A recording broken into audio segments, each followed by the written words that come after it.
Buonasera a tutti, grazie di essere qui numerosi, grazie a Anna Ferro, grazie a Tognon che mi ha presentato, ma grazie particolare anche alle autorità che sono venute stasera. Credo che questo comune di Resana sia fortunato ad avere un sindaco, un assessore e anche un consigliere provinciale che hanno speso un'ora, due in questa sala per ascoltare delle persone che devono dire qualcosa di diverso da quello che magari direbbero i loro partiti di appartenenza. Quindi sono fortunati anche i cittadini di Resana, perché avere degli amministratori con una apertura mentale, con un'attenzione e una sensibilità come questi tre, anzi io credo sia una fortuna.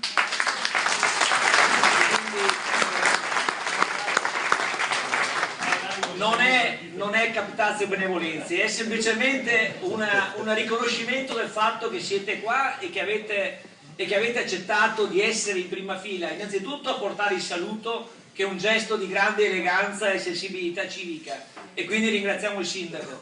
Ma io voglio partire, perché non pensiate che siamo qui a fare i convenevoli, dalla realtà dura che ci porta a riempire le sale che voi stessi con la vostra presenza stasera documentate in modo indiscutibile. Quello che ha detto il vostro assessore, ha parlato un minuto, in un minuto ci ha messo davanti un macigno al quale io non posso scivolare via indifferentemente parlandovi del percorso della legalità, di come si può attuare l'obiettivo dell'indipendenza attraverso lo strumento dell'autodeterminazione. Lui ha posto un macigno, ha posto un problema, l'ha posto come amministratore, quindi una persona responsabile. Ha detto: io non sono capace, non so come potrò rispondere ai bisogni di servizi dei miei cittadini perché mi mancano le risorse.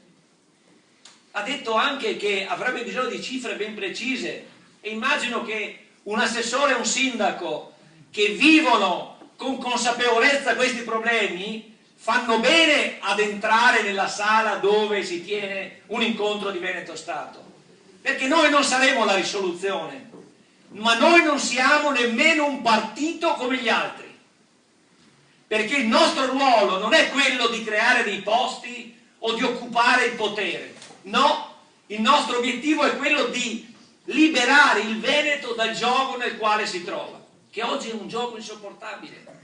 Quindi quando Veneto Stato avrà raggiunto l'obiettivo di dare a questo territorio, al popolo veneto, uno Stato, appunto, non ha più ragione di esistere. Anzi, dovrà sciogliersi. E la partita comincerà a giocarsi tra i vari attori protagonisti della scena, secondo le inclinazioni di ognuno, secondo le idee o ideologie anche. Noi non abbiamo paura del confronto. Vi do una nota che penso, se il segretario mi autorizza, posso anticiparvi. Io, andando agli incontri in televisione, spesso mi sono trovato vicino con un signore che è della Federazione della Sinistra Veneta. Notate che ha aggiunto Veneta. Come si chiama, Ludovico? Signor Pettenò, consigliere regionale. Io con la sinistra nella mia vita non ho mai avuto nulla in comune. Ebbene, voi non ci crederete, ma su 5-6 incontri che ho avuto in televisione con questo signor Pettenò, che è consigliere regionale, credo che al 90% ci siamo trovati d'accordo su molte tematiche.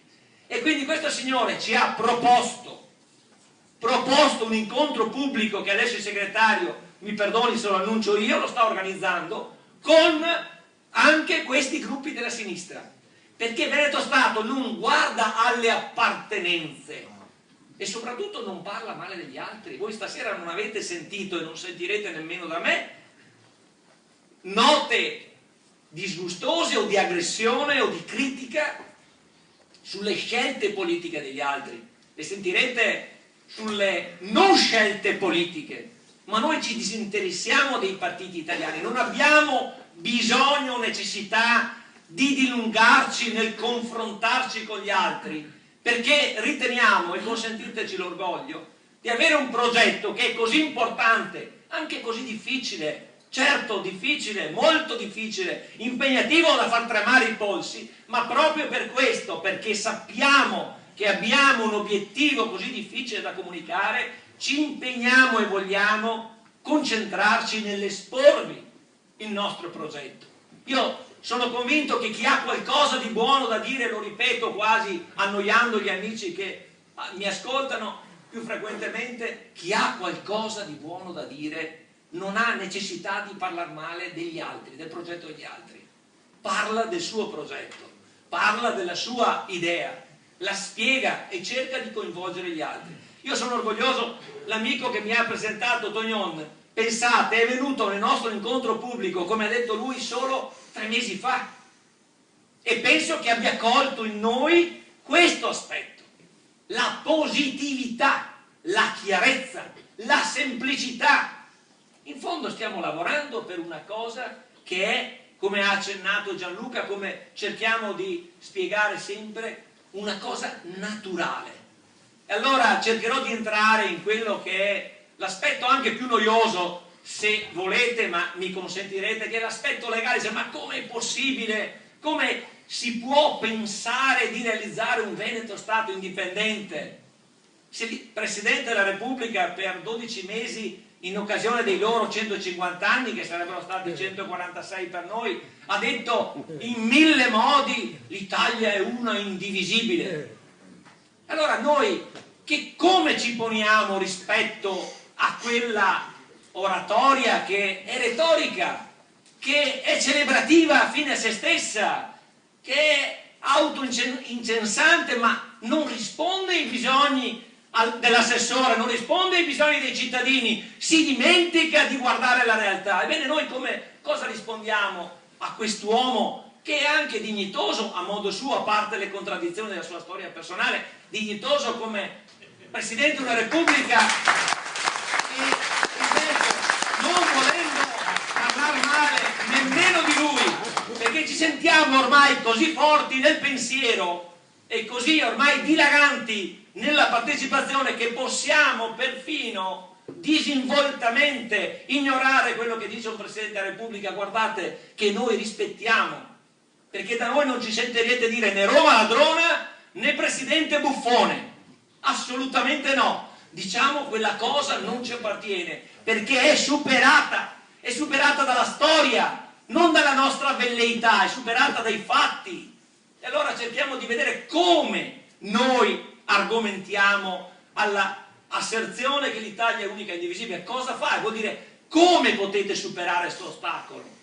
E allora non pensiate che sia così difficile, e non voglio io fare il saltimbanco a raccontarmi corbellerie. È un discorso che andrebbe affrontato, e lo faremo anche, lo stiamo organizzando con degli specialisti del diritto pubblico internazionale, con dei giuristi, con degli opinionisti che più di noi hanno titolo per esporre sul tema.